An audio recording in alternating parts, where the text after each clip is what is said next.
Yes, Dr. Vivek, we can hear you now. Yeah. Thank you, sir. Sir, first of all, when I've heard all the predecessors, I missed not being there physically. I'm so humbled by the introduction, but I am delighted to be in presence of President NNF, Dr. Praveen sir, and the chairs, of course, Dr. Neelam I heard, and Dr. Pesh, who's also a friend, and all of the seniors in the audience. And I really now miss being in person in the meeting. But given the topic, I just want to highlight a few things about what Praveen sir was just mentioning. This newborn action plan was a call given to the global Every Newborn Action Plan in 2014, and I think Praveen sir was being humble in mentioning that an individual can steer a few things. NNF has played a very important role. Most of the seniors, including Praveen sir here, got involved around the time when Professor Devrari had the presidency. And we were all thinking there is a stated objective of the country's newborn action plan that there would be a midterm review around 2000. And despite COVID, the country decided to do the review of India's actions for reducing newborn mortality to single digit, which is more ambitious than the global goals of 12 by 2030. So it was always written in the INAM document, but NNF played a major role, and especially the leadership of NNF, in ensuring that despite COVID, government agrees to a thorough review of our newborn actions and what can be done to reach the single digit goal. So all accolades to the leadership of the NNF for that.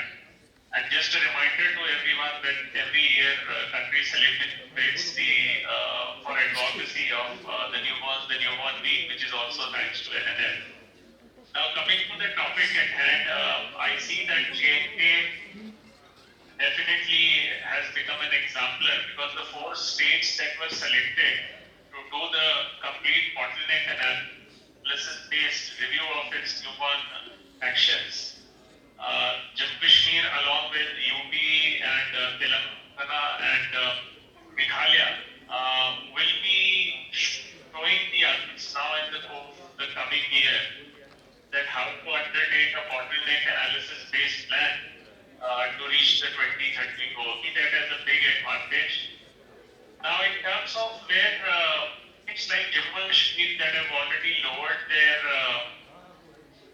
newborn mortality to a level that they are almost about to reach the SDG and also the single-digit target. What can they do now for ensuring the survival and development rights of the newborn state and also other states? So I think this is where, as was being rightly mentioned by a few others, the focus should be on quality and the underlying principle of equity and respectful care, of course.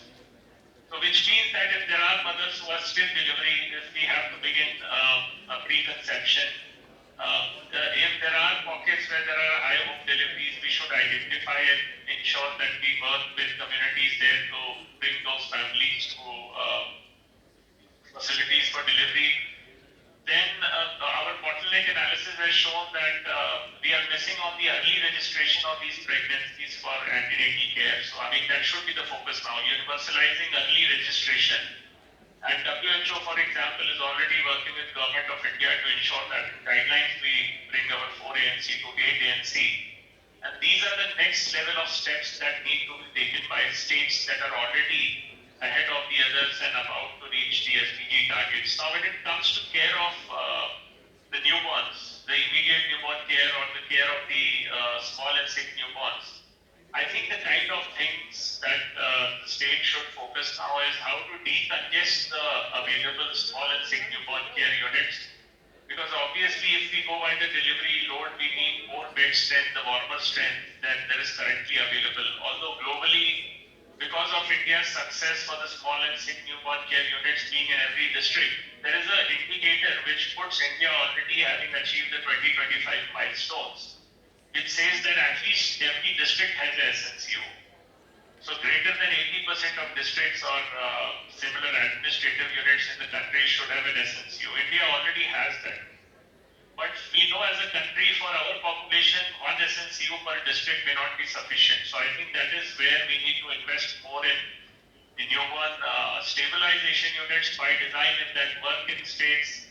If not, we should have more SNCU beds so that we decongest and have a realistic figure for the access for kids who are small and sick newborn.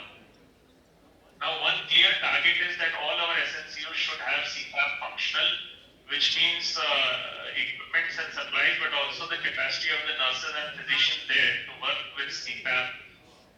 So that is a universalization which we are seeing that states that are already ahead of the others in the country, we should be focusing on. So there is in fact a study by our forthcoming president, Dr. Sushma Nadia and her team, that what is the CPAP availability and use and capacity to use in different SNCUs across the country. So NNF has that precedence, we can use that. Then, because the INAP review has been mentioned and J&K has started, one of the recommendations coming out of it is that we now have means to actually understand what is the mortality burden up to the district level.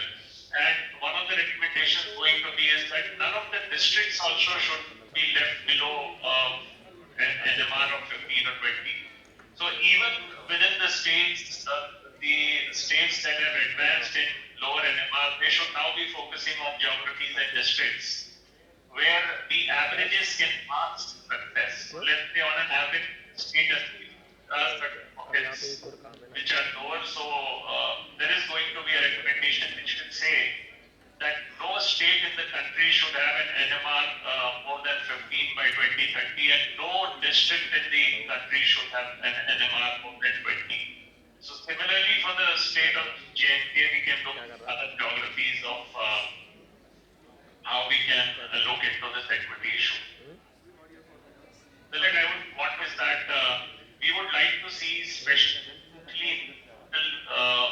meetings of the professional associations, the convergence with other professional associations in maternal health, especially when it comes to newborn health. Recently, there was a report released to Zone which gives a status on where the country stands with regards to the cohort of premature babies. India, of course, by sheer numbers, has the highest number of premature babies born every year. We all know that they are most susceptible to both mortality and beyond survival. And referring to the recent release which has come on defining this new term of small and vulnerable newts, which combines the preterm, which combines the low birth weight babies and also the small for gestational age babies, that they can all team together, because some of the interventions for their reduction of mortality and morbidity are common. And if we combine the three, then it becomes easy for the maternal and the newborn maternity to come together. So I think moving forward, especially in regions where the mortality burden is low, and states, for example, like Jammu and Kashmir, now I think this is where the fraternity, FOXY, NNF, they have a clear goal that we can come together and work on these small and vulnerable newborns. Because most of the mortality we know is in this group. Most of the children who, despite survival, will factor from their growth are going to be in this group. So I think coming together of these professional associations is also we would like to see strengthened. And I again wish NNF all the best for the rest of the meeting. But again, a reminder that even in countries' newborn action plan, most of the efforts that have gone in during the current review, and I'm sure when the recommendations are being worked upon in the states, the NNF will continue to support. And in fact, the group that has done the review is led by, again, our immediate past president, Dr. Siddharth Ramji sir. So I understand that with all humility it was said, but NNF understands the role it plays in the newborn program in the country. So thank you for this opportunity, and I hand it back to Praveen sir. Thank you, Dr. Vivek. This was really crisp and very insightful. I think you gave very clear messages and what is going to come out in the updated recommendation for INAM. A couple of points I think Dr. Vivek very rightly highlighted. And the last point what he made, that collaboration with other professional associations. And for us, obviously, the single primary association is that of obstetricians. And we know that perinatal asphyxia still stays responsible for maybe 18-20% of deaths wherever we go. It hasn't changed. And we have been focusing on the NRP trainings, believing that if our pediatricians or nurses do a good resuscitation, asphyxia will disappear. So it hasn't disappeared. And the reason is because most of the asphyxia is happening either antenatally or intranatally. And no pediatrician can remove that. So that is why we need to collaborate and interact and work with our obstetric colleagues at all levels, so that we actually don't need to resuscitate too many babies. And babies come out intact and healthy and crying, and then you take care of the small baby. And the second point which Dr. Vivek made very rightly, and Dr. Vivek, if you're still online, I would like to apprise you that NNF is working on developing a package of training for care of small and sick babies. And basically we already had a preterm package which was developed originally basically focusing on ROP prevention, overall quality improvement, but keeping in mind the global trend that now we are looking at small and sick newborn as a entity. The package is being updated along with the latest evidence or guidelines from WHO and our own clinical practice guidelines. And hopefully next 3 months or so, we would have an updated package which can be used for developing capacity for care of small and sick newborns. And Dr. Bisht mentioned about the NeoQuip program, the Neonatal Quality Improvement in Practice. And again, I find that as a wonderful approach because it utilizes the hybrid mode. And we all learned during COVID the power of this online platform. But at the same time, we realize face-to-face cannot be replaced by online. So it has to be a combination.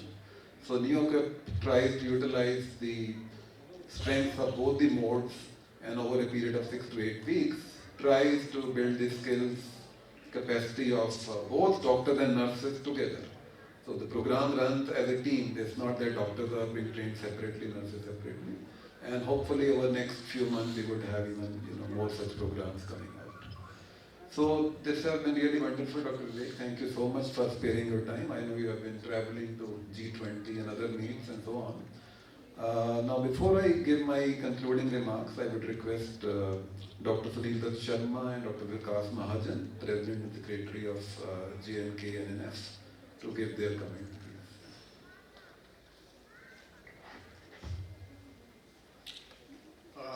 Thank you, Dr. Vincent.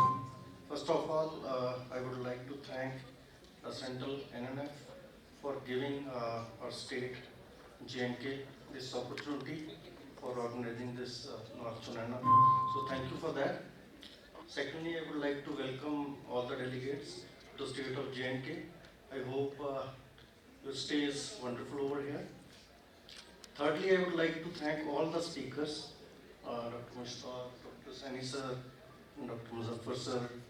So they have already spoken in detail about everything, so I don't need to go into detail about that. But I just want to make one point. Somehow they have missed about the stillbirth rate. Neonatal mortality rate is important. So we have entered single digit number in J&K at least, as far as NMR is concerned, but still birth rate is still high. So we need to focus more on that. So for that, as you rightly said, that we have to collaborate with the obstetricians also. So that is one point which I wanted to highlight.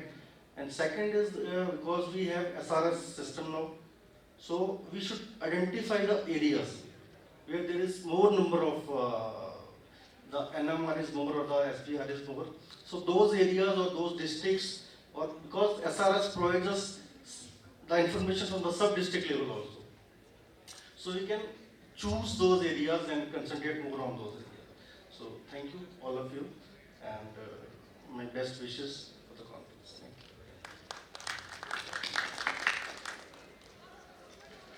Thank you, sir. I'm glad to be the part of this session. I just want to highlight some important points regarding, especially in J&K, that Dr. Jun and Dr. Sani said, like a transport of a newborn. Because we have a very difficult train, we have some distance about 10 to 15 hours of journey.